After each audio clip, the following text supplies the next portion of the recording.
कि प्रधानमंत्री जी भी घबरा गए हैं कि ये इन नालायकों के हाथ में हमने कर्नाटक का डोर थमा दिया है और ये जो है बीजेपी को बर्बादी के रास्ते पर लेकर गई है। लाल हिजाब और फालतू चीज़ों पर ही इन्होंने ज़्यादा ध्यान रखा है। कर्नाटक की बीजेपी सरकार घबराहट में है, इतनी घबरा गई है कि छोटी छोटी चीज़ों के लिए प्रधानमंत्री को, प्राइम मिनिस्टर को बुलवा के हक्क पत्र, कागज़ का टुकड़ा दिलवा रही है। ये काम बोम्मई जी खुद नहीं कर सकते थे क्या? उनके रेवेन्यू मिनिस्टर नहीं कर सकते थे क्या? ये तहसीलदार का काम जो है प्रधानमंत्री जी कर रहे हैं।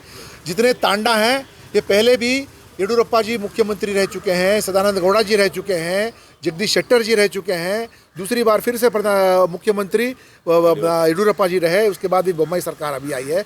चुनाव के पहले जो ये कागज़ का टुकड़ा ये दे रहे हैं, ये शर्म की बात है कि ये इतनी छोटी चीज़ के लिए इन्होंने प्रधानमंत्री के ऑफिस को उन्होंने बेइज्जती करके इस छोटे सी चीज़ के लिए लाया है। और यही नहीं, यादगीर ऐसे जो जिला है जहाँ गरीबों की संख्या इतनी ज़्यादा है, वहाँ पर कुछ बड़ा इंडस्ट्री हो या कुछ बड़ा प्रोजेक्ट हो जिससे कि लोगों को कोई नौकरी मिले, आमदनी मिले, काम मिले, इसके लिए बुलाने के बजाय इतनी छोटी सी चीज़ के लिए इन्होंने बुलाया है और प्रधानमंत्री की बहुत तरह से बेइज्जती की है उन्होंने। और यही नहीं, प्रधानमंत्री जी बेचारे कागज़ का टुकड़ा और ये जो बांट रहे हैं और इनके जो चैलेंज हैं यहाँ पर प्रेशर कुकर और उसके बाद में ताट और लोटा और साड़ी वगैरह बांट रहे हैं, वो भी चुनाव के पहले। ये यहाँ के लोग जो घबरा गए हैं, उनको मालूम हो गया है कि लोग इस बार इनके साथ नहीं है। ये लोगों से बहुत दूर जा चुके हैं। लोगों के अंदर में अलग अलग फ़िरका परस्ती चीज़ों को खड़ा करके हलाल, हिजाब और फालतू चीज़ों पर ही इन्होंने ज़्यादा ध्यान रखा है।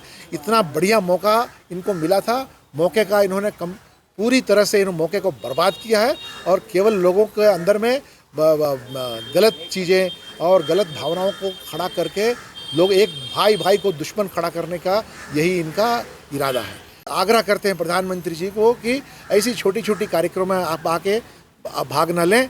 बड़े बड़े चीज़ हो, हवाई अड्डा हो चाहे कोई रेल का काम हो या कोई सिंचाई का हो, जिससे कि सारी कर्नाटक को इसका फ़ायदा हो, ऐसे कार्यक्रम में आइए, हम भी आपका स्वागत करेंगे। ऐसे छोटी चीज़ जो है इसका ऐसे करने से आपकी भी इज्जत से आप कॉम्प्रोमाइज़ कर रहे हैं करके हम यही कहना चाहते हैं। और शायद हम लोग को लगता है कि प्रधानमंत्री जी भी घबरा गए हैं कि ये इन नालायकों के हाथ में हमने कर्नाटक का डोर थमा दिया है और ये जो है बीजेपी को बर्बादी के रास्ते पर लेकर गई है। यहाँ बचाने वाला कोई नहीं है, मुझे ही शायद आके बचाना पड़ेगा करके। मैं आज मेरी इन बंजारा माताओं से कहना चाहता हूँ, आप निश्चिंत रहिए, आपका एक बेटा दिल्ली में बैठा है।